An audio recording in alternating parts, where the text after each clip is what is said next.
Hi, this is Shannon Knapp, president of Invicta Fighting Championships, and you're listening to WMMA See Now. Why go anywhere else? All right. Welcome back to WMAC Now with your host, Chuck Stevenson, coming at you with another fight review. This time, we're going to UFC on ESPN Plus number 19, aka UFC Fight Night Tampa in Tampa, Florida. Strawweight division, non-title main event. Former champion Joanna Jędrzejczyk coming in at 15-3, taking on Michelle Karate Hottie Waterson coming in at 17-6. Now, I actually missed this fight last night. I fell asleep halfway through the event, so finally got to watch it tonight, and wow. Let me say, this was like a masterclass of a very good striker versus an excellent striker. I mean, that's what this fight is a very good example of. I mean, Michelle Waterson got beat in every area of the game tonight throughout pretty much the entirety of the 25 minutes. She had like very few high points. I mean, what she did, they were, like I said, they were few and they were far between. A couple of highlights here. In the second round, Joanna landed a really nice high kick on Waterson. Waterson went to throw one of those oblique kicks or, side kick to the lead leg of Joanna, and she got herself a little too sideways when she did it, which allowed Joanna to land a really nice high kick to the head of Waterson. Waterson's probably biggest moments were when she threatened a rear naked choke at both the end of the third and near the end of the fifth rounds. But again, both times, she didn't get it, and right afterwards, she got outstruck after Joanna escaped. So it was like Joanna was just like, oh, you're going to get on my back and threaten a rear naked choke? And then she just punished Waterson for it. One thing that really stood out to me was in the fourth round, not only did Joanna threaten a Darce choke on the ground at one point, that was earlier in the fourth, I believe, but then later in the fourth, Joanna started threatening with the takedowns herself. She had her hands, she was around Michelle's back, had her hands around her waist, and she was trying to throw, throw or pull Waterson to the ground. But throughout the fight, pretty much, Joanna was faster, way faster. She threw more. She threw more combos, and everything she threw just hit harder than anything that Michelle Waterson threw. To me, this fight just showed that Waterson's arsenal just isn't diverse enough, and her game has just too many flaws to fight with someone on the level of Joanna Jędrzejczyk, who has been competing not only in MMA. I mean, she's been competing in MMA almost as long as Waterson, but she was fighting in Muay Thai for way longer before that. I mean, Waterson's more karate-based game that relies on a lot of kicks just really didn't stand up to Joanna's just all-around Muay Thai and kickboxing-based game. And one thing I kept noticing, and she paid for it every time, was that the few times Waterson would land a couple strikes in succession, it was like she stopped right after, like almost like she hesitated, when she should have just been cutting angles and getting back out and resetting. So, like I said, Joanna would just really punish her for that every time. Like Waterson would throw 2-3 strikes, Joanna would throw 3-4 of her own in response to that. So by the end of the fifth, it was pretty obvious who the decision was going to. Joanna won by unanimous decision. Now, one judge gave a round to Waterson.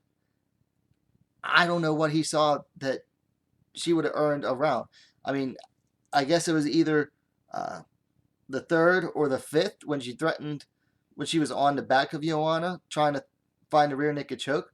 But neither of those sequences, in my opinion, lasted long enough or really threatened Joanna hard enough to justify giving Michelle a round.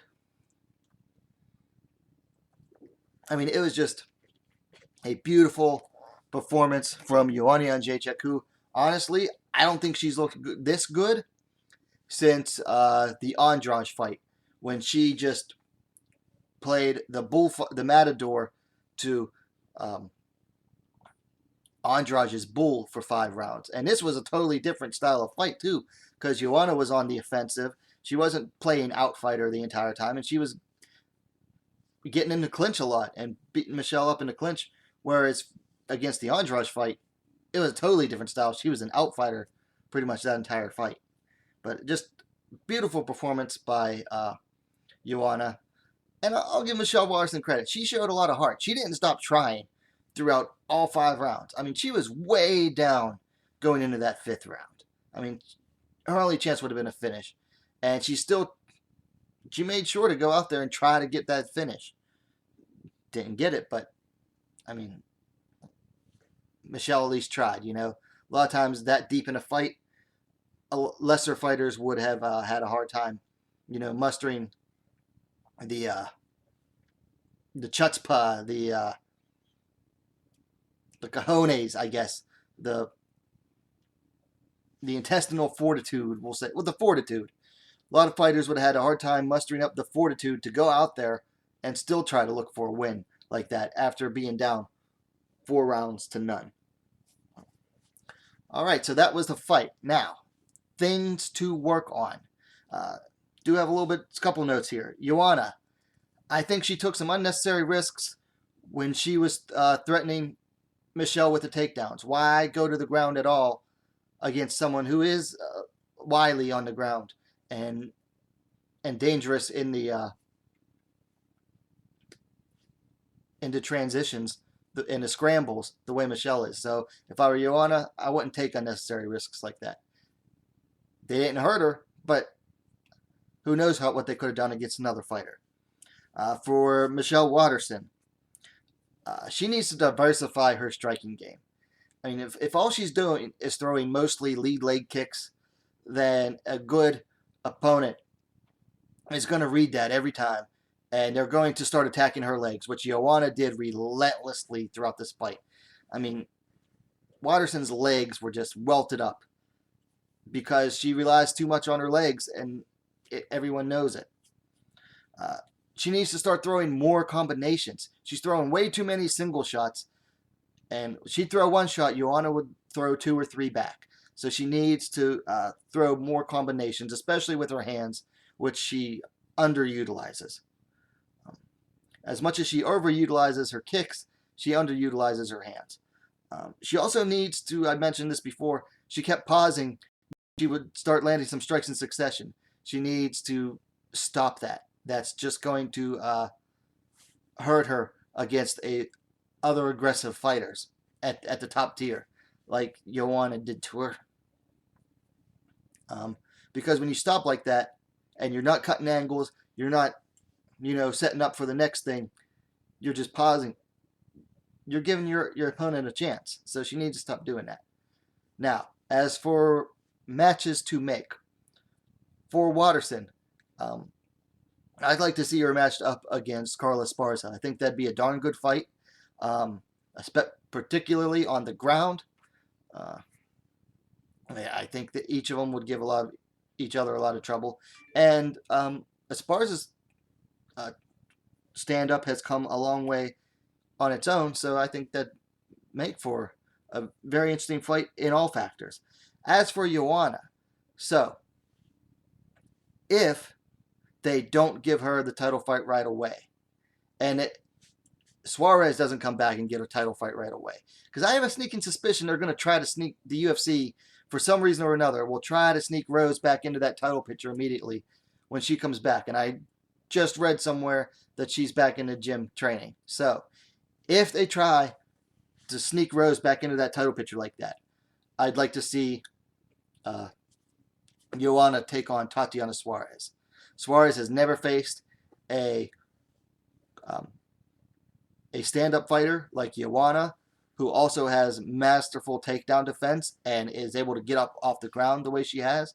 But at the same time, Joanna has never faced a wrestler who chains together her techniques the way that Suarez does. So those two present some very stylistic challenges to each other, and that would be a good fight. However, I think that if Suarez isn't back anytime soon, and Rose isn't back anytime soon either, you look at everyone else is booked or taking a break, then the match to make would be Joanna contender versus the champ, Zhang Weili.